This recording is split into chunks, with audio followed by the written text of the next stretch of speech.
শেষ জামানায় কিন্তু মুমিন ব্যক্তিদের মধ্যে অনেক মুমিন ব্যক্তির স্বপ্ন কিন্তু সত্য হবে, এটাও এসেছে। মুমিন ব্যক্তির স্বপ্ন কিন্তু সত্য হবে। কোরআনে এমনও দলিল আছে যে কাফেরের স্বপ্নও সত্যি হয়েছে। কোন সূরায় আছে কে বলতে পারবেন? কাফের ব্যক্তির স্বপ্নও সত্যি হয়েছে এমন দলিল কোরআনের কোথায় আছে? কে বলতে পারবেন? হ্যাঁ, সূরা ইউসুফ। কি আপনার? জি, আশিক। ঠিক আছে, মাশাআল্লাহ। আশিক ভাইয়ের জন্য আমাদের একটা হাদিয়া থাকবে ইনশাআল্লাহ, আপনি আলোচনা শেষে নিয়ে যাবেন।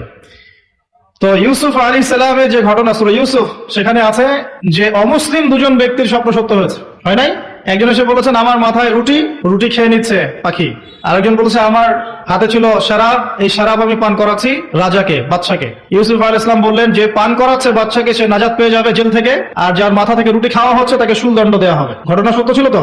আচ্ছা, এখানে এই দুই ব্যক্তি কিন্তু মুসলিম নন, তারা কিন্তু অমুসলিম। তো যেটা বলছিলাম যে আল্লাহর পক্ষ থেকে মুমিন ব্যক্তিকে সত্য স্বপ্ন দেখানো হতে পারে শেষ জামানায়, বেশি বেশি হতে পারে। তাই যখন ভালো কোনো স্বপ্ন দেখবেন শুকরিয়া আদায় করবেন আল্লাহর কাছে। আর যদি খারাপ কোনো স্বপ্ন দেখেন তাহলে কাউকে বলতে যাবেন না। খারাপ স্বপ্ন দেখলে কাউকে বলতে যাবেন না, বরং 2 রাকাত নামাজ পড়ে আল্লাহর কাছে আশ্রয় চাইবেন। আল্লাহ, আমি খারাপ স্বপ্ন দেখেছি, এর থেকে তোমার কাছে আমি আশ্রয় প্রার্থনা করছি। পবিত্র কোরআন কারীমে সূরা আলে ইমরান এর 19 নম্বর আয়াতে আল্লাহ পাক বলছেন, বা'দা আউযু বিল্লাহি মিনাশ শাইতানির রাজীম, ইন্না দীনা ইনদাল্লাহিল ইসলাম। আল্লাহ রাব্বুল আলামিন নিজে বলছেন যে নিশ্চয়ই আল্লাহর কাছে একমাত্র গ্রহণযোগ্য দিন বা জীবন ব্যবস্থার নাম কি? ইসলাম।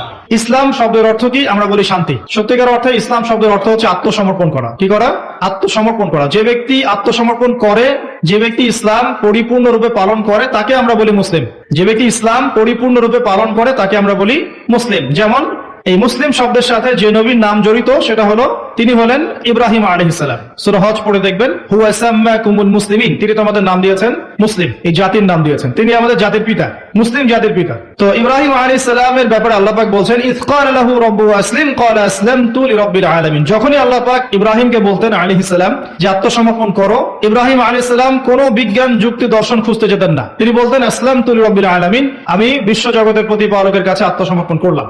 উদাহরণ দিচ্ছি, আল্লাহ রাব্বুল আলামিন ইব্রাহিম আলাইহিস সালামকে বলেছিলেন স্ত্রী এবং সন্তানকে জনমানব শূন্য কাবা ঘরের পাশে রেখে আসতে। ঠিক আছে, জানি তো আমরা। ইব্রাহিম আলাইহিস সালাম জানতেন সেখানে কোনো মানুষ নেই, কোনো পানি নেই, কোনো প্রাণীও নেই, না খাবার আছে, না পানি আছে, না কোনো প্রাণী আছে। এরপরেও তিনি স্ত্রী এবং সন্তানকে সেখানে রেখে আসলেন। আল্লাহ পাককে প্রশ্ন করলেন না কেন রেখে আসবো, এর পিছনে কারণ কি, যুক্তি কি, দর্শন কি, জিজ্ঞেস করেছেন। ইয ক্বালা লাহু রাব্বুহু আসলিম, যখনই আল্লাহ পাক বলেছেন আত্মসমর্পণ করো, মেনে নাও, তিনি বলেছেন আসলামতু, আমি মেনে নিলাম, লিরাব্বিল আলামিন। আল্লাহ রাব্বুল আলামিন তাকে বলেছেন যে তোমার সন্তান ছোট, হয়তো বয়স হবে 10, 12 বা 15 বছর। আল্লাহ পাক তাকে বলছেন সন্তানকে জবাই করতে হবে। কি করতে হবে? জবাই করতে হবে। তিনি চলে গেলেন, সন্তানকে বললেন ইয়া বুনাই, হে আমার সন্তান, যার নাম ইসমাঈল আলাইহিস সালাম, ইন্নী